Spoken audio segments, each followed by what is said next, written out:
touch up on your butt. Give it to you, got me reaching for your gut. Hello people, how are y'all doing today? We are going to do a video essay today. We had not really a request, but a challenge this week. We cannot find who challenged us. It got lost somewhere during the week. If you are the person who challenged your subscribers to do a video on their first YouTube video, then let us know so we can tag you to this video. But we cannot find you right now. But we are going to do a review of our original video on this challenge. On this channel. So we didn't really care for our first video. We didn't do a very good job of making that video. No. So the question is, can humans fly? We did a video on that about 4 years ago, and the answer is we probably can, but we need carbon fiber metal, and we would need the same fabric from paragliders. So we never really followed up on it. So this is the thing that this is going to take a while to be able to do the video essay. So you might want to get you a snack and maybe some sweet tea, because this is going to take a while. Okay, here you go.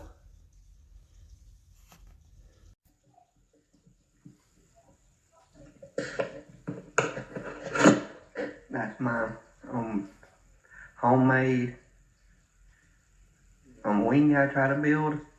It's not really perfect yet, and I still got a lot of work to do on it. As if you can see, I tried to use duct tape right here. That didn't work out too good, so I'm going to have to go back and I'm going to have to try to buy some plumber's glue and try to glue it in. I'm not sure if this is the exact design I want. And the plastic that I tried to get completely messed up on me, and it keeps ripping really bad. So I'm going to try to figure out how am I going to get around that problem. You can see where I tried duct taping it right here. Has the hose in it just about every single time it does anything. It rips and gets hose all in it. So I'm still trying to figure that out. But to make a long story short though, when I did have it put up a little bit, you could get a little bit of the, you could feel the wind kicking up under it. So the idea is still good, and I still think it's still a good investment. So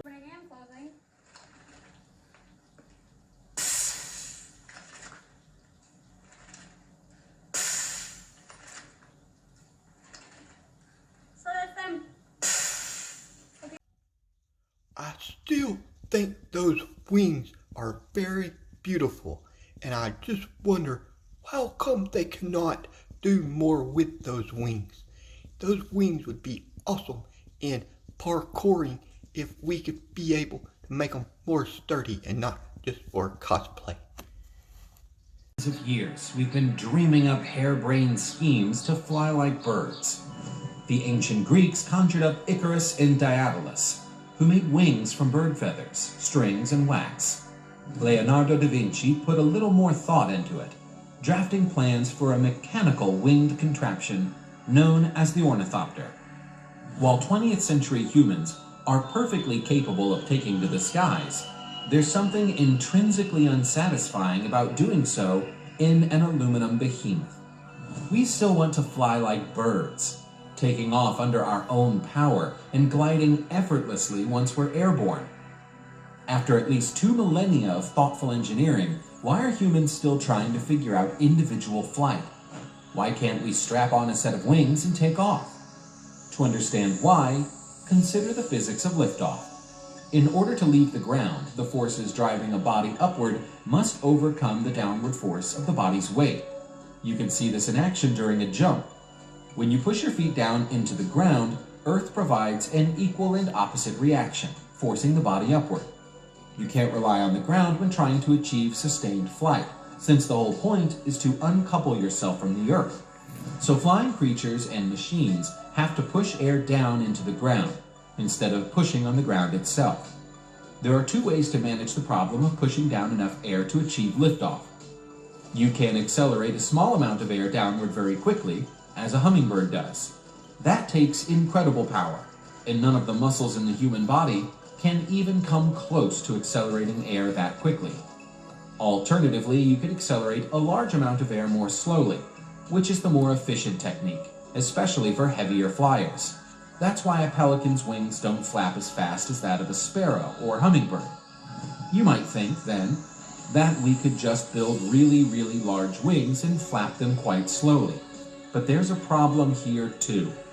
Bigger wings and the muscle required to move them add weight to the equation. The amount of power required to take off increases by the square of the additional weight. So a doubling of weight requires a 4-fold increase in power output. Unfortunately, our arm and back muscles just aren't that strong.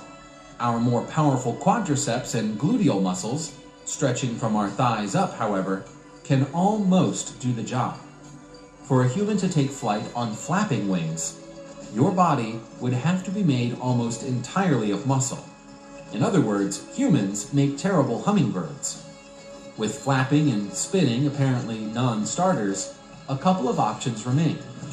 Some birds, including albatrosses, take to the air by riding thermal updrafts. They coast between the rising and falling air currents to manage their trajectory and execute a landing. It's a phenomenon similar to hang gliding, but the whole process is totally dependent on the right wind conditions, and many scientists think albatrosses can't fly on a still day, and therefore consider the birds technically flightless. We could attempt fixed airfoil-shaped wings as we use in airplanes. When a plane gets going fast enough, the air moving over the top of the wing is at a slightly lower pressure than the air underneath, creating the phenomenon known as lift. The problem is that you have to get going far faster than your legs can carry you. The frustrating physical reality seems to be that unless we can lose a lot of weight without losing any strength, humans simply aren't destined to fly any significant distances under their own power. But there is a happy ending of sorts to this story. The jetpack, probably the closest thing a human will ever get to flying like a hummingbird, is right around the corner. A New Zealand-based company has developed the Martin jetpack, essentially a helicopter backpack. Working with the same basic problem that faces human-powered flight, power requirements increase at the square of added weight, Martin developed a rotary wing system with the lightest engine capable of turning the rotors. What he ended up with was an automobile-style piston engine. It's lightweight, and it forces far more air through the rotors than it uses to combust the gasoline that powers the engine. While it's not exactly soaring like a majestic bird, it'll save you the hard work of flapping your way up there. To figure out how we would build a human with wings, we really need to start at the beginning. How do you build a human? How are we put together? You may know that all living things have genomes, which are made of DNA, and are basically the instruction manual for how to build an organism. Scientists don't know 100% how to read these instruction manuals yet, like a language that we don't totally understand. Scientists are working on this, and we understand more every single day. We do know that you started as one cell that followed the instructions given by your genome and divided again and again and again into trillions of cells that assembled according to the instructions of your genome into a human. You have 2 arms, 2 legs, 10 fingers, 10 toes, but no wings. But the genome of a bat or a bird do call for wings to be added to those animals when they develop from one bat cell to a baby bat or one bird cell to a baby bird. We don't know enough to do this yet, but sometime in the future, we'll know enough about how to read genomes in order to identify the part of the bat genome that calls for wings and be able to take that piece of the bat genome and put it into the human genome. However, even if we were able to do that, the tricky part is that we can't just do it in a child or an adult. You're already assembled into a human being with no wings, and it's too late to call for wings when you're already fully developed. What we would need to do is take that piece of the bat genome and put it into the genome of a very early unborn baby. Now, this is a really tricky issue because you can't ask an unborn baby if they want wings. So is it really okay to give a human wings without being able to ask their permission? Another really big issue like this that scientists are talking a lot about right now is if you could take that unborn baby and modify their genome so that instead of giving them wings, you would instead cure them of a disease, would that be okay to do without their permission? What do you think? So there's our roadmap for making a human with wings. First, we have to understand more about how to read the genome. Second, we have to decide whether it's okay to edit the genome of an unborn baby without being able to ask their permission. And then we need to take the part of the bat genome that encodes for wings and put it into the genome of a very early unborn baby and allow that baby to grow and develop into a human with wings. I'm Vanessa, and this is a photo of me hugging a giant sloth. For generations, we humans have been trying to fly. We've taken inspiration from nature, tried to recreate it, and we've failed. Spectacularly. The earliest experiments were basically bird costumes like this one. And the results, well, you can probably tell, they were both awful and hilarious. But putting powered flight aside, is there some way that we can fly with our puny human strength? Or at least power our own flight? And how big would our wings need to be? It's a dumb question. Well, you may be thinking that it's a dumb question, but there's actually lots of science that you can find out along the way. It's an interesting thought experiment. And I don't want to have to discover it all by myself.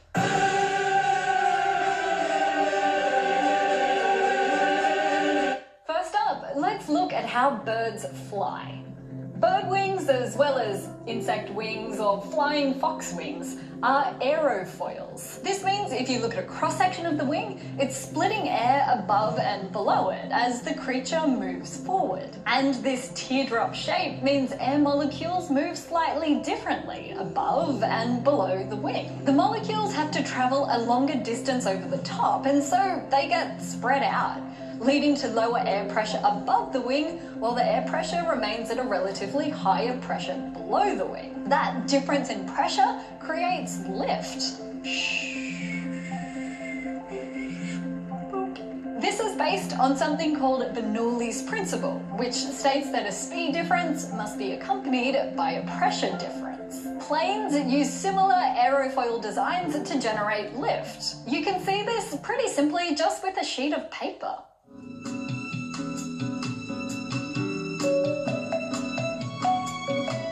If you hold it up and blow over the top, the paper will lift up. That's because the air below the paper is unchanged, but blowing over the top disrupts the air molecules and creates this difference in pressure. Also, it's a great on-the-fly party trick. Boring party. Hey, in addition to the aerofoil wing shape, birds have a few other advantages to help them generate thrust and lift, like hollow bones, small skeletons, and air sacs connected to their lungs to make them lighter. But what about this big human skeleton? No matter how impressive your pecs are, or how rapidly you can flap, we just aren't designed to fly like an eagle.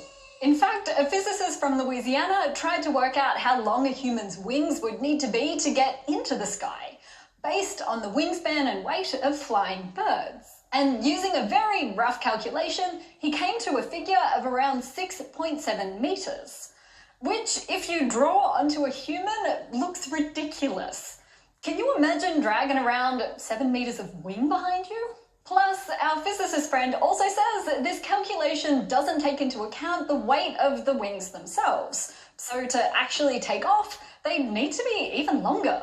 And we'd need even bigger muscles to power them, meaning the wings would need to be longer still. We just don't have the power or wingspan proportionate to our size and weight to flap our arms and soar off into the sky. Now, putting biological wings aside, people have been dreaming up all sorts of tech for human-powered flight since the 1920s. The idea was to find a way of flying without an engine, just using our own strength and ingenuity.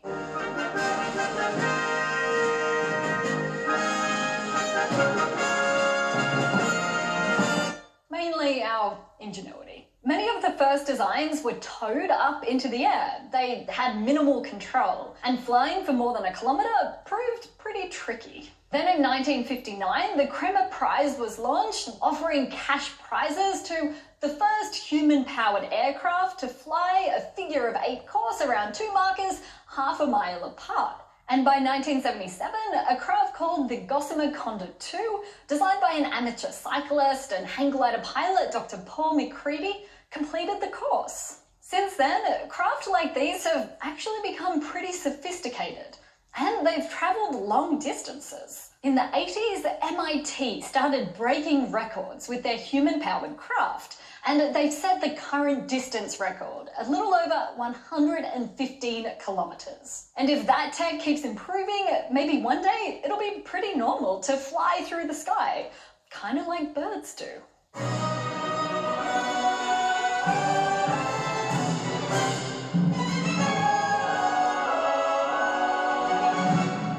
I have high hopes.